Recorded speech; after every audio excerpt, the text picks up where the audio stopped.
What's the most exciting thing you've ever found in an old house? Let me know in the comments below. I found a whole box of love letters once. It was in my grandma's old house. I was going through some things after she passed away, and I found this box of letters. It was hidden underneath a loose floorboard in the attic, and it was just tucked in there. I don't know why it was hidden. It was wrapped really well. It was old and sturdy. I think it was a cigar box. And it was tied with a faded blue ribbon. On the top of the box, the initials CM were carved very carefully. I just stared at the box for a minute. I couldn't believe that it was real. I mean, finding anything like that is kind of special. But it's been so long since anyone has actually written a letter. So I was unsure if it was actually gone nobby something, or if it was just gone nobby junk. And my hands were shaking a little bit as I lifted the lid of the box. Inside lay a collection of yellowed envelopes. Each one was addressed in delicate, flowing cursive, and every one was signed the same. Yours always. I don't remember exactly how many there were, but it was a lot. And I pulled the first one out and unfolded it very carefully, and it was dated June 2nd, 1954. And it began, "My dearest Clara, I watched you again from the dock this morning. You wore that blue dress. I love the one that makes your eyes look like the sky after rain, after a summer storm. I hate that I cannot speak to you, that my only contact is the fleeting glance across the room, the brush of fingers when we pass in the hallway. But I will endure, because to endure means I get to dream of a world where one day I can tell you this. I love you." And I felt sick to my stomach when I read those words. I stopped dead in my tracks and stared at the page, because it was clear who this letter was meant for, my grandmother. But who was this mysterious? I continued reading, "Because you are worth it. Worth all the stolen moments, all the secret smiles, all the hopes and dreams we dare not voice aloud. This afternoon, I snuck out early from the shop to sit by the river. I wanted to see you dancing in the sun. I didn't intrude. I hid behind the willows and watched you twirl with James. Oh, James. He does not deserve you, nor does he know how lucky he is. But you seem happy, and that is enough for me to know that I have seen you laugh.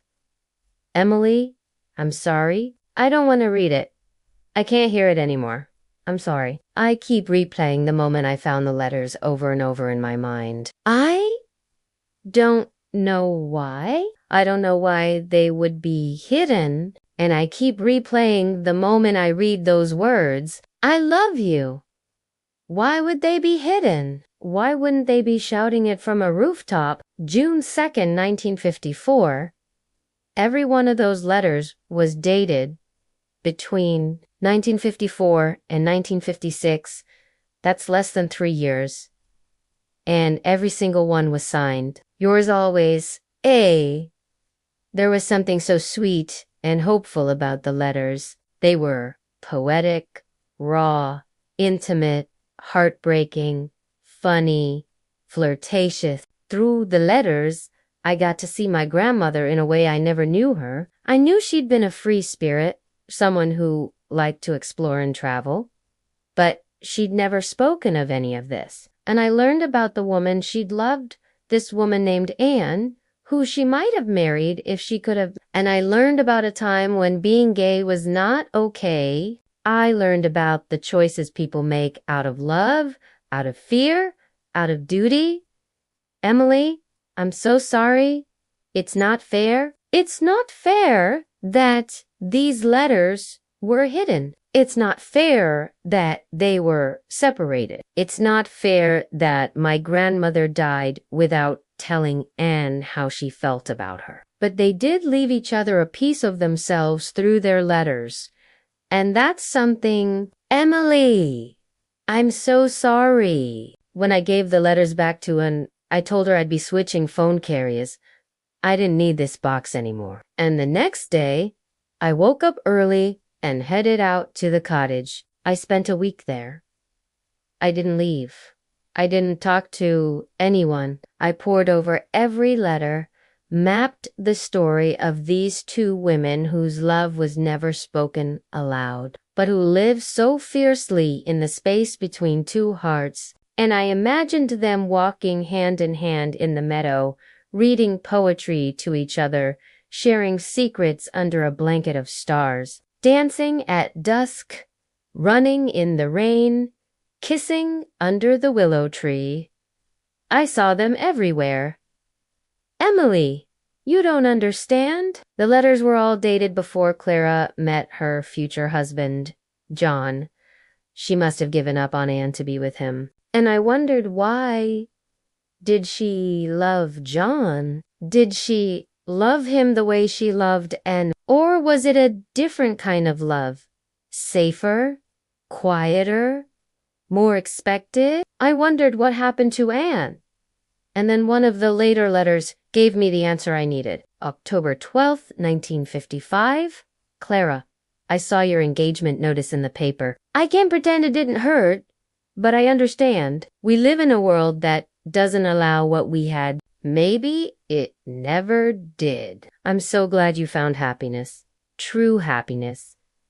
Just know that I loved you. And I hope you love him as much as I loved you. Yours, always, A. So it didn't hurt her. She understood. And that's what matters. She understood. Emily, you don't understand? This is the last letter, December 1st, 1956. My love, this is the last letter I'll write. I'm leaving for America. I can't stay here, not with everything reminding me of you. Please don't write to me. Don't come looking for me. Our story deserves to end here, in the quiet of your memory.